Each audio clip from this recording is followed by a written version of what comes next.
करा चालू. नमस्कार, माझे नाव इशिका आहे. आज 12 जानेवारी राजमाता जिजाऊ यांची जयंती आहे. मी तुम्हाला 2 शब्द सांगणार आहे, ते तुम्ही शांतपणे ऐकून घ्यावे ही माझी नम्र विनंती.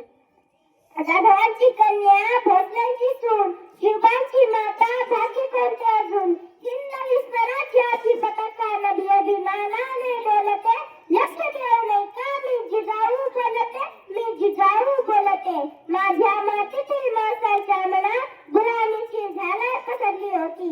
रयात निश्चित पडली होती. नव्हती गुलामीची चाल की अन्यायकारक राजवटी विरुद्ध आवाज उठवण्याची हिंमत. अशा वेळी स्वराज्य संकल्प शहाजीराजांच्या मार्गदर्शनाने मी बालशिवकन्या वयाच्या 12व्या वर्षी घेऊन पुण्यात आले. सोबत होते ते जीवभावाचे सहकारी आणि स्वराज्य निर्माण करण्याचा निर्धार.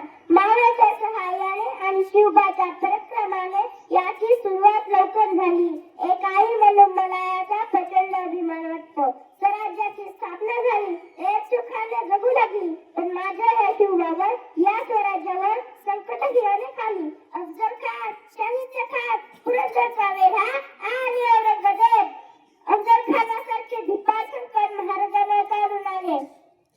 जेव्हा रावबा महाराजांना म्हणाला, महाराज आपण कुठेतरी आपल्या स्थळी निघून जावं, त्या क्षणी जिजाऊ उद्गारल्या म्हणाल्या, रावबा शिवबाकडे आमचे पुत्र नसून अवघ्या मराठी मुलुखाचा स्वाभिमान आहे. तो स्वाभिमान गमावता कामा नये.